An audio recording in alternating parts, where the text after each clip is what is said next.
जो इजराइल है उसके हमने 5 त्यारे गिराए थे उस वक्त, और हमने देखा कि मार्का हक में हमने भारत के 7 त्यारे गिराए। दोनों मुल्कों का गठजोड़ जो है वो शुरू से है, इसमें कोई शक नहीं।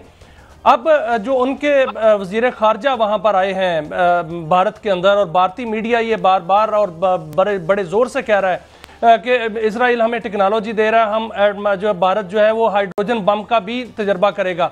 क्या ऐसा मुमकिन है सर? दूसरा, जो ईरान की जानिब से बार बार ये कहा जा रहा है कि जब, और अब भी कहा गया है कि सहूनी फौजों ने जब हमला किया तो पाकिस्तान ने फैसला कुन किरदार अदा किया। वो कैसा किरदार था सर?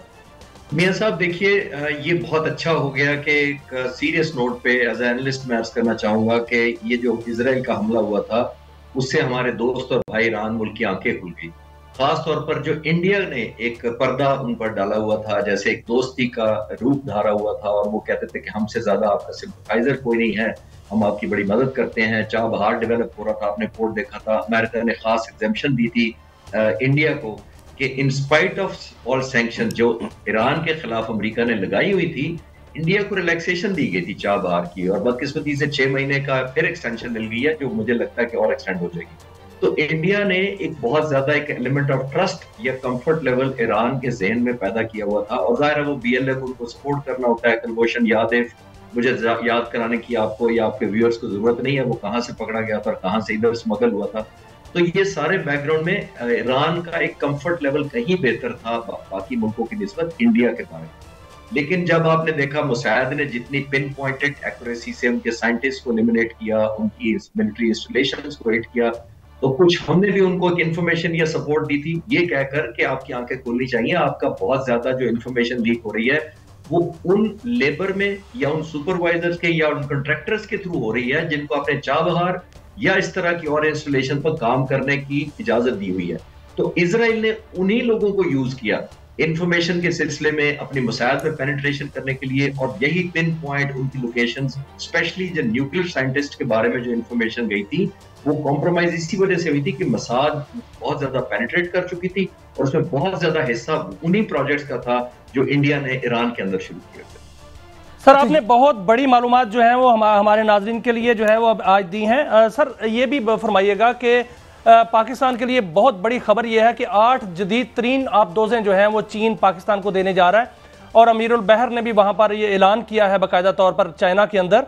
इसमें भारत के अंदर सफ़े मातम बिछी हुई है। ये आबदोजें कितनी जदीद हैं, क्या क्या किरदार अदा कर सकती हैं? क्योंकि हमारी जो बहरी कुव्वत है वो इससे जो है वो भारत से बेहतर होने जा रही है, बल्कि बरतरी हासिल होने जा रही है। इसमें इस बारे में फरमाइएगा कि ये कितनी अहम है पाकिस्तान के लिए सर। मियां साहब, आपके व्यूअर्स के सामने के लिए मैं पहले आबदोज का या सबमरीन का एक रोल गुजारिश करता हूँ।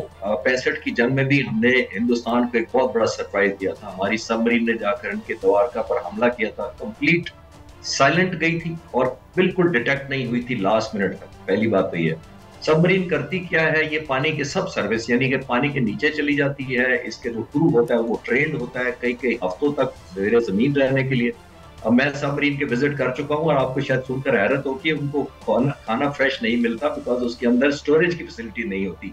एयर कंडीशनिंग के सेंस में मैं कह रहा हूँ, क्योंकि बैटरीज पर सारी चलती है, इसलिए उसके अंदर रेफ्रिजरेशन नहीं होती, ड्राई दालें होती हैं, और क्रू कई कई दिन नहाता नहीं है। मैं उनके अप्रिशिएट कर रहा हूँ उनके रोल को, शायद आम लोगों को पता भी नहीं है कि किस सैक्रिफाइसेस से वो गुजरते हैं।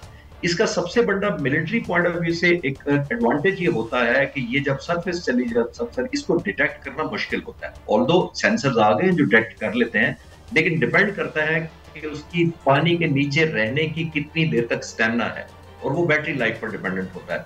तो ये जो बैटरी नई जो सबमरीन्स हमें मिल रही हैं, ये बहुत जबरदस्त इस तरह लीथल हैं कि इनकी जो सब सर्विस रहने की जो ड्यूरेशन है वो बहुत ज्यादा है, सिग्निफिकेंटली ज्यादा है। और नीचे क्यों रहते हैं?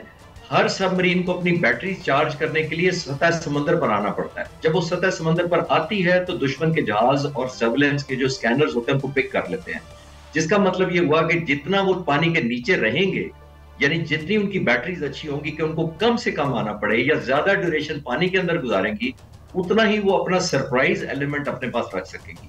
क्योंकि जब भी सब दुश्मन क्यों परेशान है इससे? दुश्मन बहुत परेशान है, सफे मातम बिछी हुई है। इसलिए कि सरप्राइज में बहुत इजाफा हो जाएगा मियां साहब, इस वजह से कि पहले हमारी जो कन्वेंशनल सबमरीन है वो रिलेटिवली जो पुरानी है, उनको बैटरी चार्ज करने के लिए उसको सतह समंदर पर आना पड़ता है। जब वो आती हैं तो दुश्मन डिटेक्ट करने की पॉसिबिलिटी रखता है अपने पास। इनकी जो बैटरी लाइफ और सब सर्विस रहने की ड्यूरेशन बहुत ज्यादा है, और जब वो जितनी ज्यादा होगी, मैंने अर्ज किया, उतना ही सरप्राइज देने की सलाहियत ज्यादा होगी, क्योंकि ना ये ऊपर आएंगी ना दुश्मन को उनकी मौजूदगी का पता लगेगा तो उस वक्त लगेगा जब ये हमलावर हो जाएंगी उनका। अच्छा चिश्ती साहब, एक और भी डेवलपमेंट हुई है, मैं चाहूँगा उस पर भी आपकी रहनुमाई मिल जाए। वो ये कि F-35 सऊदी अरब को मिल रहे हैं, डील भी गालिबन फाइनल हो गई है। मैं ख़ास तौर पर पूछ रहा हूँ इस पस मंज़र में कि अब हमारा उनका एक दिफाई मुआहदा भी है सऊदी अरब का। ये क्या कोई शराइत भी होती हैं जब आप इस तरह का बड़ा लीथल इक्विपमेंट ख़रीदते हैं, तो क्या उसके साथ कोई स्ट्रिंग्स अटैच्ड होती हैं कि where and when you can use that weapon? ये बहुत अच्छा सवाल काजी साहब आपने उठाया, और बिल्कुल इसका जवाब है हाँ, मुख्तसर जवाब है हाँ। लेकिन मैं अपने आर्गुमेंट को सपोर्ट करने के लिए आपको हकायक की मदद लेता हूँ। देखिए, हमारे पास भी F-16 है, इजिप्ट के पास भी तकरीबन 200 के करीब F-16 है, और इजराइल के पास भी F-16 है, और अमेरिकन भी F-16 उड़ा रहे हैं। हमारी तो सैंक्शंस और लिमिटेशन होंगी, लेकिन आप एग्री करेंगे, आप देखिए जो इजिप्ट को 200 F-16 दिए हुए हैं, आप हैरान होंगे कि उनकी रेंज 70 किलोमीटर से ज्यादा नहीं है।